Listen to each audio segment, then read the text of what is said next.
Hello and welcome back to LTC Heroes Live by Experience Care. My name is Peter Murphy Lewis. Today, I am excited to interview Sevi Petras.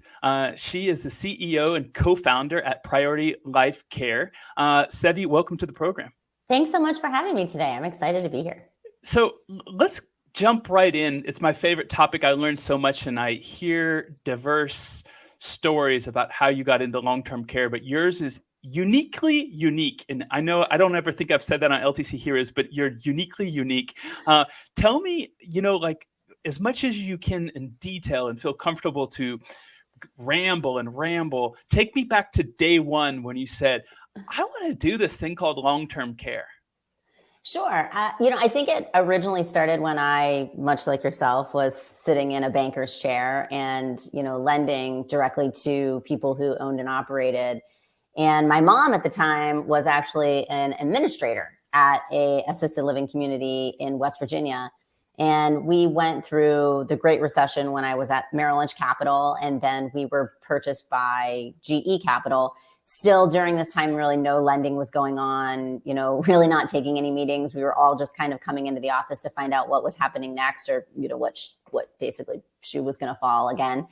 And, luckily I was given the opportunity to, at a very young age, I was barely 30 years old with no children, really not a lot of any type of debt. And so one by one, the rest of us were all pretty much let go of over at GE. And actually, which is funny, Kurt Schaller over at Focus, who was my boss at the time, had to let me go. And I was kind of relieved. There was really nothing else going on. And, I'm at this crux to my career of I'd been in banking for about 10 years and had other jobs kind of lined up for when the industry was ready to go. And I'd always wanted to move out west. And I had this job kind of lined up to go do some banking in, what was originally going to be in LA and then long-term in San Francisco. I was training for these Ironmen that summer.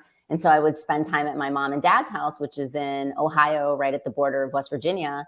And then every day my mom would kind of come home and tell me these horrific stories of people who would run out of money and what their options were at the time. At the time, particularly in West Virginia, which is actually still unfortunately the case, their only option was to go to a nursing home because they'd exhausted their funds and they just weren't at a place where their families could really help them to be at home. It just was kind of beyond their medical abilities to help. And I was like, what do you mean, Mom? And when I'm in trouble with my mom, she calls me Severine. She's like, Severine. They don't have any long-term care here for assisted living. They have to just go into assisted living. I'm like, what are you talking to? I was a lender in this space. I know they had options. Uh-huh. And so she just continuously had to break it down, and as a former banker yourself, we know very, intricate details of the parts that we need to, but not always all of the actual details of how things run day to day from that perspective, understanding, alternatives to payments for people who need to go in other places. So as I was doing all these very long bike rides by myself and very long swims by myself, I started really thinking about all these conferences that I had been attending over the last few years and the silver tsunami that was on its way. And the fact that, on top of the tsunami, we had this really crazy storm approaching, which was we had boomers coming up who didn't save like their parents did. We had the inability to sell their homes based on the recession at the time, because remember, this is 2008, 2009, and we knew that this was going to have long-term impacts. The markets had crashed, and so adult children had lost their 401ks if they were thinking about retiring at any time during that point. Adult children also couldn't get jobs out of college, a little bit of a different economic situation than today. Mm-hmm. And I knew that this was going to create a tremendous strain on each of the states' funding to be able to pay for the long-term care in the nursing homes, which has really generally been the only alternative, with the exception of a couple states, for the utilization of any type of Medicaid funding for assisted living. So I started doing my research, looking at other states who were going to start to embrace the Medicaid waiver program, and also looking at opportunities for either buildings that were not purpose-built like hotels. And again, this was back in 2008-9. And then also, trying to dig into my resources of people I had worked with in the past, lent to in the past, that had done some of these projects, particularly one in Illinois. and also in Oregon. And, kind of looked and said, well, I have the understanding of how to put together a business plan. I mean, that was my job to read those as a banker. I understood how to put those performance together. It was my job to really like break them down. And then I started looking and saying, okay, so what does a really good, strong team look like? And one, my mom was an administrator, so she knew how to run the building. She had been in marketing previously, so she also knew how to fill a building. My sister-in-law was a social worker, and I knew that was going to be really important for understanding how to navigate through the Medicaid waiver process in terms of getting people on the programs, keeping them on the programs, figuring out what the accessibility was. And then my brother, who had worked at a cell phone company, he was like the triage guy that went into troubled kind of buildings or stores that weren't hitting their quotas, needed training for their salespeople, needed the right leaders in place, needed the right motivations. And those are really the makings of a good foundation for a management company. I knew what those looked like. I had to underwrite them. So I, like any good salesperson, brought them all together. It just so happened that we brought ourselves together. It was Thanksgiving at my parents' house in Ohio, Toronto, Ohio, at the dinner table. I brought my easel, not the dry erase one, but the flip one from Office Max. I was born in 1980. I remember those. Okay, perfect. And I wrote it all out on the paper, including all their positions and how we were going to disrupt the senior housing industry. And I did this all with like a case of wine. And at the end of my pitch, everybody was cheersing and celebrating and excited. And then my brother and my sister-in-law, my mom was already on board. She'd heard this pitch a million times. I was staying at her house training for Ironman. I mean, what else did I have to do? And so my brother and my sister-in-law wake up in the morning, start making their drive back to Fort Wayne, Indiana, which is where they lived. And my sister and my brother was like, I think my sister is serious. And my sister-in-law, Brandy, who is now the director of marketing for Priority Life Care, said, I think when your sister has her mind set to something, like she's not one to back down. So I think we better get prepared to quit our jobs and go start, what at the time was called Lamplight Communities and has evolved into Priority Life Care. And we didn't get our first buildings until 2010, January 1st, 2010.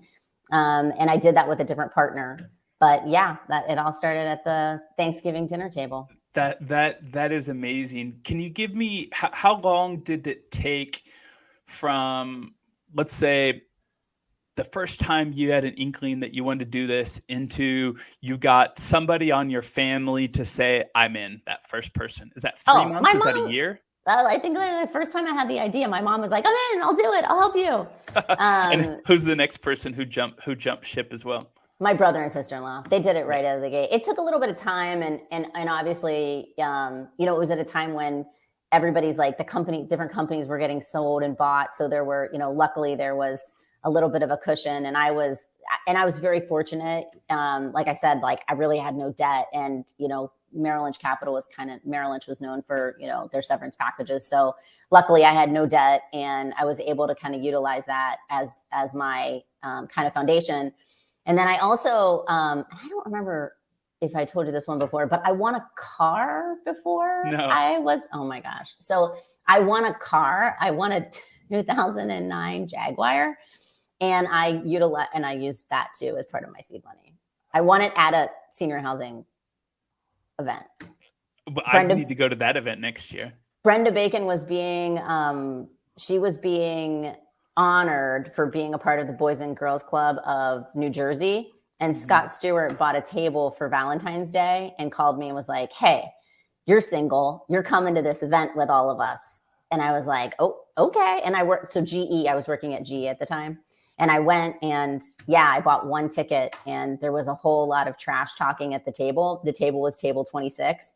And when I won the car, like they said my name and I was like, that's my name. Cause I told the girl, I was like, hey, this is how you're going to say my name. Cause everyone says my name wrong.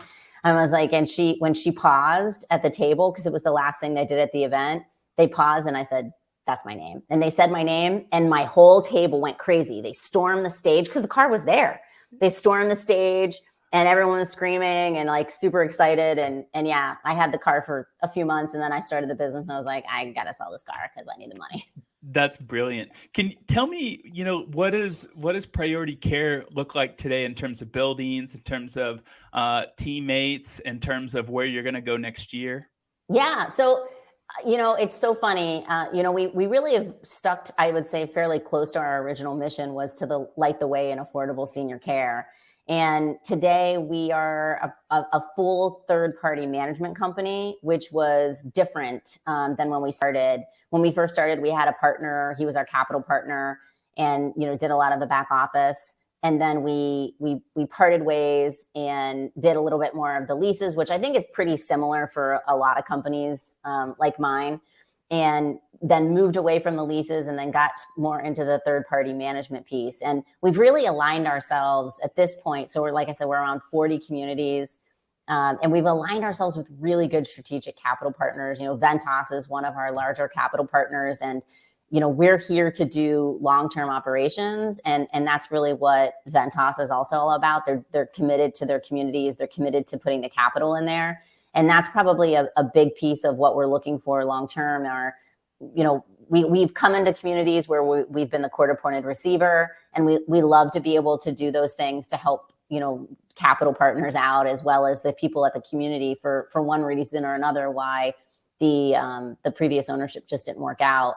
And we're not afraid of those challenges. I think that's really where we cut our teeth. So we understand coming into communities that perhaps just didn't fit within the footprint or the longer term plan for that operator. Like, nothing against the operator. It just, everybody has to make decisions as to where to allocate their resources. And sometimes something that's a building that is just kind of an outlier doesn't make sense, and perhaps makes better sense for us. So I see us continuing to grow at a steady pace with those stronger capital partners, as well as with perhaps some new ones coming up. I think there's going to be a lot of opportunity specifically in the active adult space. I think that's kind of an up and coming market for two reasons. I think one, it is affordable. I think the second reason is that it is a completely different product that I think is geared for the boomers, and the boomers will always want something that looks different than what their parents' generation had. And so I think that's an area that I see us expanding into going forward in the future. Sevi, how has your role changed? Because the dream or the project basically started 15 years ago. What was your role maybe the first year? How did it transition, as you got your footing and started to understand, how the boat moves and how the industry works? And what are you doing today? Can you give me a little bit of insight into as much detail as you like as you're with your learning curve? I think the industry has changed so much in the last 15 years. COVID, I think, really skyrocketed some of that, and some of it I think is just an evolution of the industry itself. I mean, we're still a relatively young industry if you're looking at us as an asset class.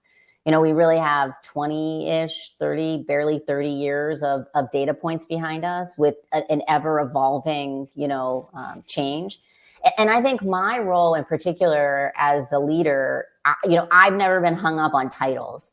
And so when we started, you could say it's because I was, trying to be cost effective, but I really none of us had titles on our business cards.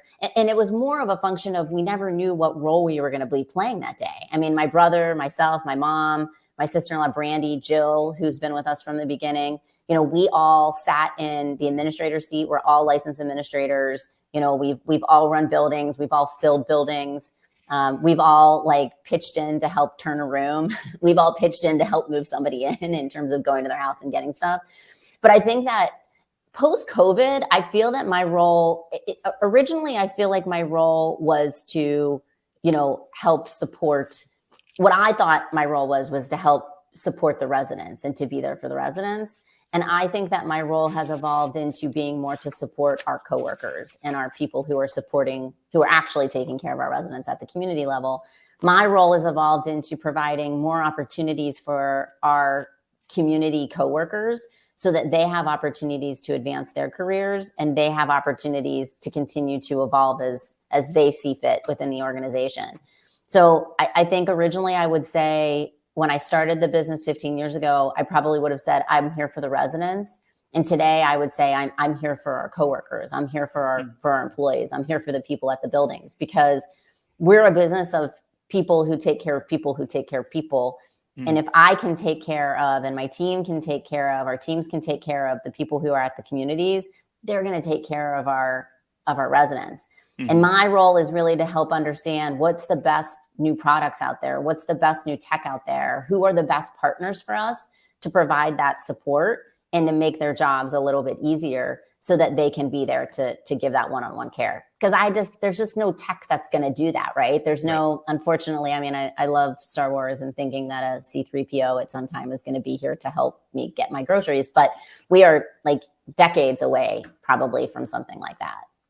Sevi, you come off obviously as a leader and a woman that has a tremendous amount of confidence, but I'm certain that not everything was easy as you moved from banking into long-term care. Can you think back at some instances where you're like, oh, I just don't get this, or man, I don't know how to make this margin work. How can I do amazing care or hire the right person? Or can you, or maybe the bureaucracy, you're like, I'm just done reading. I'm done reading legislation. I need to hire a person. Can you give me some examples of the learning curve was just intense for you?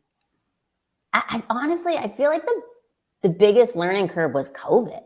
You know, it was just such a shot out of like left field. There was nothing that could prepare us for how to deal with it and how to, again, you know, my role had evolved into being there to support our people at the community level, being there to support our people out in the fields, you know, our coworkers. And I didn't have the tools to do it. I didn't have the knowledge to do it. So I think the biggest challenge of my career has been navigating through COVID, and then navigating how to properly bring education about the vaccines to our coworkers who work at the community levels there. How to make sure that I wasn't, as a leader, you know, pushing my agenda or my thoughts on it. I had to really step back and say, I'm here to educate and give everybody the best information. I'm not here to tell somebody what my opinion is of it. I'm here to say, here are the facts, here are the medical facts, here's the scientific facts. You need to do what's best for you and for your body and for your family. And that was, I think, a difficult lesson, because when we're all on the, you know, the front lines, you know, fighting this awful virus and this, you know, on our own front here, war, thinking everybody is going to just immediately like jump and say, yes, the vaccine is here, hooray, you know, and that wasn't the case. And it took me a little bit of time to understand that. And once I did and started listening and talking, I had to really switch gears. But I don't know anybody, you know, who was ready other than maybe infectious disease control doctors. No. And even that, I think everyone was kind of taken for a loop. I've got a question, and I guess on the learning curve outside of banking, it's more at the family side. Obviously, when you worked for Merrill Lynch, you didn't hire your mom and your sister-in-law and your brother and your neighbor. Was there anything that stands out like, man, you know what? Maybe the way that I ran my first meeting that first year with my sister-in-law, I could have been a little bit more empathetic, or man, this was the best decision because I was able to sleep at night because my 4 trusted leaders are my family and I knew that they were going to do what's best. Any examples that you were like coming out of banking and going into working with your closest loved ones that were easy and difficult? Oh, absolutely. So the first one I think that always comes to mind that I love to share, particularly with new people in our business on the operations side, is, you know, my mom has always been on the caregiving side. She's the person who takes care of everyone in the family. Anyone has a problem, question about Medicare, et cetera. She volunteered at hospice. Like, she's just that caregiving person. I come from the banking background where I wore a suit every day. And, you know, we were taught to really mask our feelings. Everything was very business and professional. So when I came into we had one building. This was our building we had in Cleveland. We had one building. So every single one of us were in that building all the time. I mean, everything was riding on it other than trying to find these other buildings. And I remember the business office manager at the time, she came into my mom's office, who was the administrator. I'm, of course, like sitting, you know, in some businessy suit. And she comes in and she's crying. And my mom like listens to her and consoles her and hugs her and then puts her out. And I come to my mom and I'm like, Mom, Like, this is a professional environment. This is our office. Like, we can't have people crying in the office. And my mom was like, I want to slap you, Severine. And I'm like, for what? She was like, she was just upset because somebody is not doing so well. And she's been with them and working with them. Remember, she was a CNA before she was on the business office manager side. Like, you need to understand, people cry here. And let me tell you something. She was like, my mom goes, let me tell you something else. She's like, lose the suit. When you come in here, you make everybody nervous wearing that suit. She was like, how's somebody supposed to feel like they can hug you if you're wearing a suit? Every time you walk in here, they think you're selling the building. Get out, quit wearing that suit. I was like, oh my God. That's amazing. I was like, okay, Mom. And I feel like that was probably it was like the light bulb moment for me about how different this industry was. Like, and I think that it's really interesting as a dichotomy of who I've evolved from, because anyone who knows me knows I'm a hugger. I'm a big hugger. COVID was very difficult for me. And so when you first meet me, like the very first thing I'll do is now I have to check if somebody is okay with being hugged. But now, like as a leader at the buildings, like I come into the buildings very casual. Our whole company does. It's kind of a company policy. And one of the first things I do, like the only thing I go around and do now is I go around to our coworkers and I thank them for what they do every day for our residents and for each other. And I ask them two very simple questions. I ask them, what's one thing we do really well at the community? And I love hearing these answers. And then the second one I just ask is also, what could we do better? And I love to take those kind of notes and then take them back to our regional team and say, hey, is this something that you're aware of? And sometimes it's as simple as, I could really use another vacuum. Oh, easy. Okay, let me go back and let me see if that's already been ordered. But I try to stay in my lane in terms of making sure that whatever it is they're talking to me about isn't an ask of like, hey, well, we could really use an extra person on the shift. I try to dig a little bit more into, so why do you think you need another person? Like, are we short-staffed? Are we having a hard time hiring people? And really sometimes what it has evolved into is really more about most people, regardless of the department they're in, would just love to see the caregivers have more one-on-one time with the residents and not be so rushed. And I think that has really evolved from our family-centric. People feel comfortable saying that to me. Like, they know that I'm not this, I usually don't tell people that I'm the CEO, and I don't, try to walk around looking like I'm this person who belongs in an ivory tower, that I'm a very approachable, not banker looking person anymore. Sabi, one of the first things that you said as we were talking, and one of the reasons, one of the things that you started, I guess, one of the reasons you started off working in long-term care is you want to make sure that you were an affordable option. And going around your website, I see that affordability is a reoccurring theme. It's a value. I don't think that it's something that comes up often in my interviews. Can you explain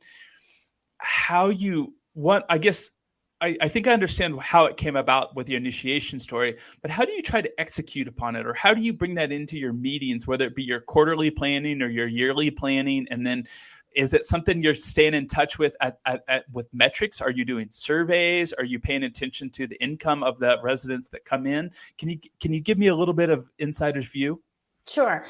I think it's twofold. Like, if I focused on two areas, I mean, one is obviously going to be the actual rate that people are paying. So we're always very cognizant of making sure where our pricing is in the marketplace.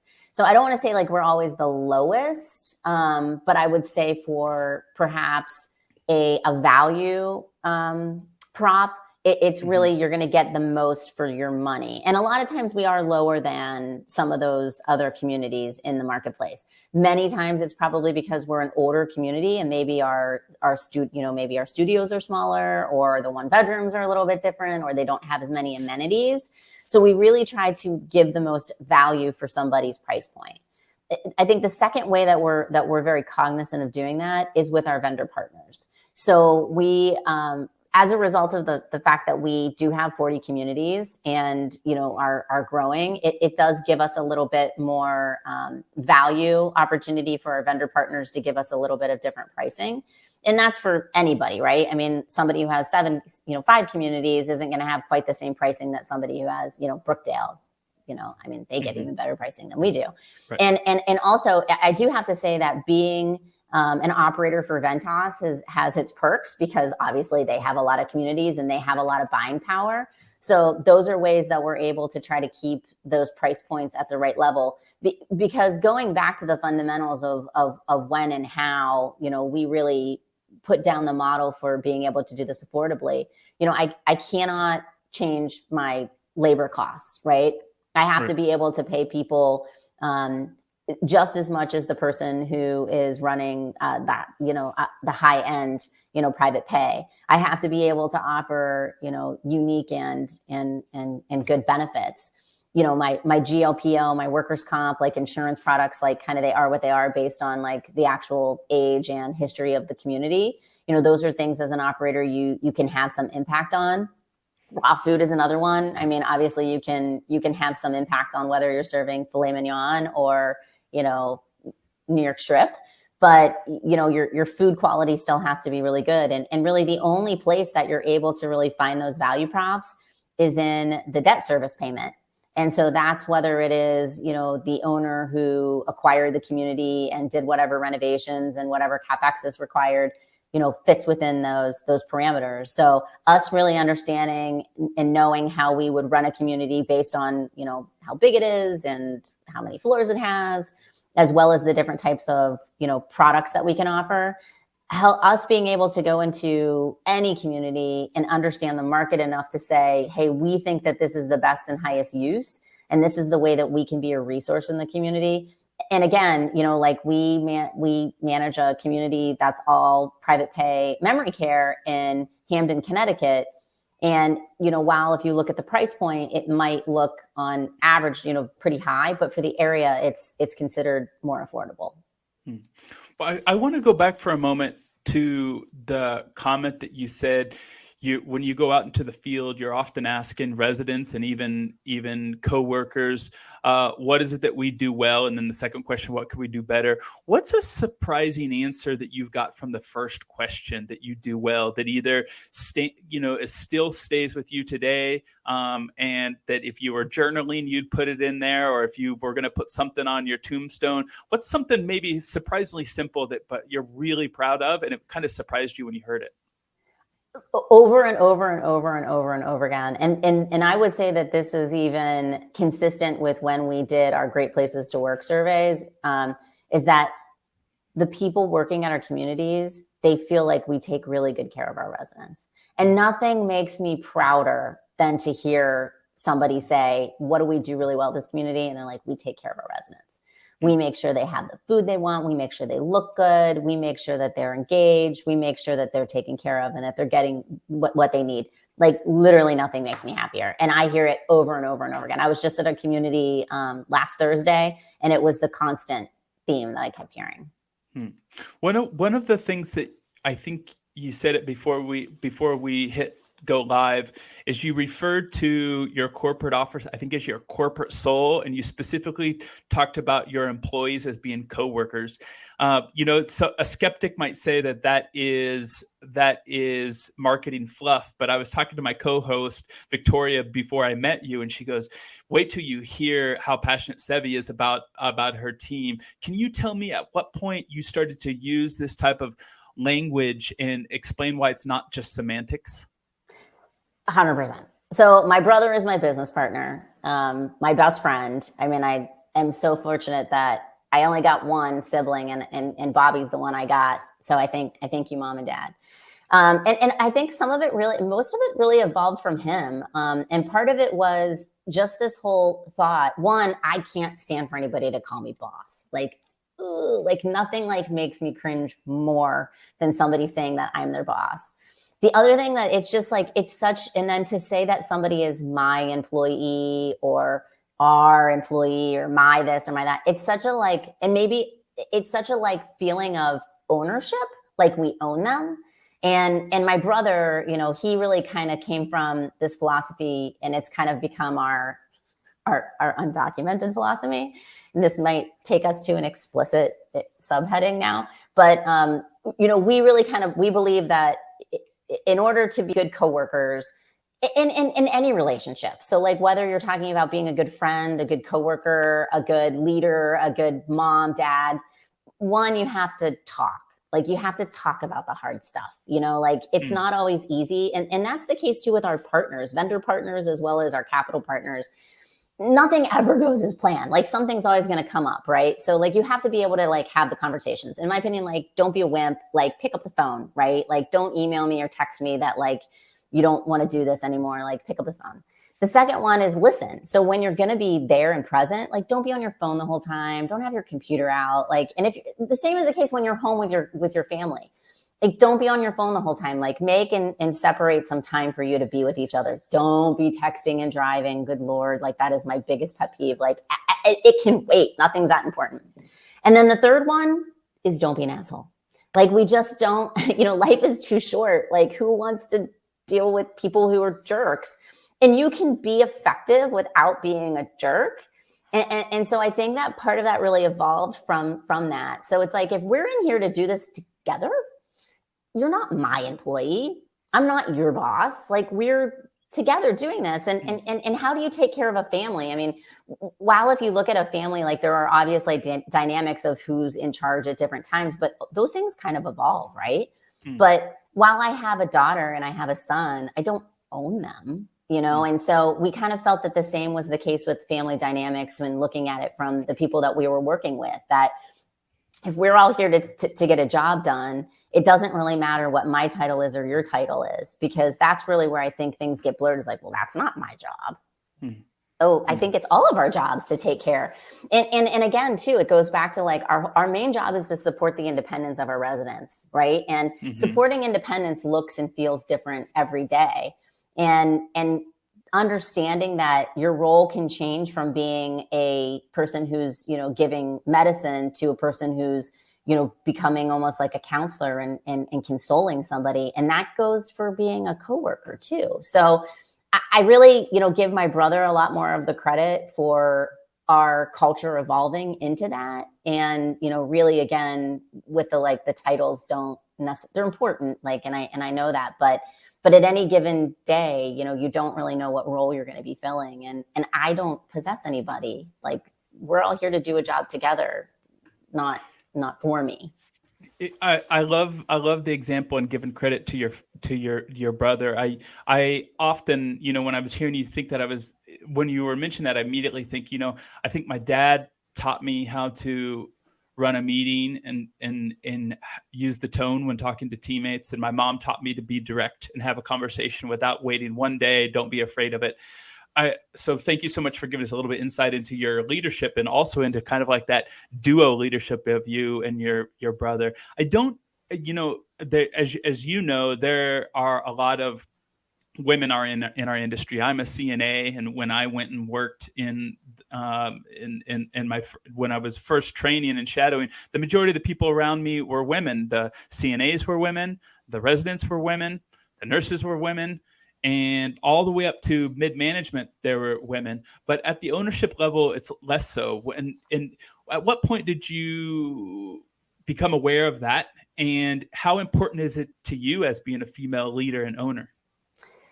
First of all, Peter, I love that you're a CNA. I love that you understand it. And it's really part of my passion going forward is helping people understand that, man, if you've worked in a community at any level, CNA, caregiver, business office manager, server in the dietary department, you have so much more tremendous amount of insight than 90% of the people who are at the top echelons in our industry. And why we as an industry don't do a better job at helping them understand the career mobility somebody has, regardless of whether they got a degree or more than just a high school education.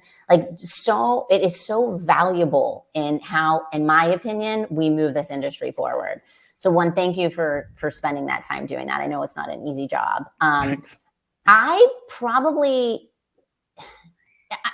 So in fairness, I grew up in a tiny small town where my dad and mom told me I could do anything. It's kind of like, the story where there's like this what is it, like it's the little squirrel that kind of goes through and doesn't realize how tiny it is. Like I had no idea that, here I am, a woman, and I had all these things, kind of against me in the world. So I guess I didn't realize that until I was in the banking world, probably at one of my first NICs, and I looked around and was like, wow, there are not a whole lot of women here. And the women that were there were certainly not, like you had mentioned. So this was, we're going on almost 20 years ago at this point. So, obviously I think that, that it has changed. And I do truly believe that there's never been a better time in our industry to be a female. I think there is, so much more EQ about how we can, one, help each other, help other women, promote each other. I think that, I can go all the way back to the late 1900s here, the 90s and the early 2000s, where, women were still pretty sharp elbowed when it came to having other women at the table, because it seemed like, they were still kind of coming out of that 70s, 80s, where there was really only room for one woman at the table, and who's this young chick coming up here thinking she's going to take my spot? Yeah. My along those lines, my wife is watching the A&E docuseries on the Clinton affair, and she said those women were mean to each other, and she goes, I can't believe what we did as in a society, men to women 20 years ago, and we could never get away with 50% of that. So you're right, things are changing for the better. Things are so changing, and I think and we're seeing so many more female CEOs on the operations side of things. We're seeing so many more leaders even in the banking world. Just to name a few. Look, we've got Patricia Will's been doing this a long time. Colette Gray's been really out there forefront, which is amazing. Catherine Burton Gray has been doing this a long time. She was on the banking front. Like these, we've been standing. We're currently, in my opinion, standing on the shoulders of some really tremendously amazing women. And they have been promoting and bringing us up along the way over, I think, the last 10 years. So we've got all these great women, groups that are really taking some seed. And I think we have to continue to tell these stories so that women at the community levels can see that they have this tremendous opportunity of career growth in front of them. And maybe it's not, maybe they don't want to work in a management company. Maybe they want to work, at an insurance company. Maybe they want to work for, like a Cisco or a Gordon's. There's just all these different opportunities for them. There's so many supportive services that we have throughout the industry, but we just don't do a good job. Everyone kind of happens into seniors. We're not doing a good job of, I think, getting people in and then continuing to keep them, or actually like bringing people in. And so I'm trying to do that, with my podcast, which is the Senior Housing Her Stories, telling the stories of women throughout our industries to help them see this invisible ladder. But it takes a village. It's not just women. It takes men like you telling the stories and promoting and helping other people see the opportunity. But we don't advance forward without these women. 85% of the people that work at our communities are women. And I think like close to 50% of those are a lot of very, very, very many times also single parents. So as employers and operators, we need to do a better job at helping them have that flexibility to be a parent, to also be there for their own adult, their parents as well. We all have this, we tend to have a lot more flexibility at the corporate levels and at the, what we want to call the white collar level. And the people that are there at the communities, we don't always provide the flexibility. We don't always take the time to listen as to why somebody's late. We're just so caught up in the fact that they're late. We need to really dig into that a little more. That goes back to the talking and listening, really, and really trying to help say, hey, let's dig in and help me understand what's going on. Sevi, as we wrap up, I want to ask you a question, a little bit more personal question. I feel like you could easily write a book about how to start a business. You could write a book about how to be a female leader in a world that's dominated by men. I feel like you could write a self-help book. I'm interested in what advice you would give to your younger self? You got in this industry 15 years ago, very, very young, and you made a name for yourself, and you're growing quickly. You have an amazing support network around you with family. You have some great stories. You've participated in 5 Ironmen, as we shared before we went live. What advice would you have for yourself, maybe 15 years ago? Oh, man, advice for myself 15 years ago. I would probably say, because man, advice for myself 15 years ago.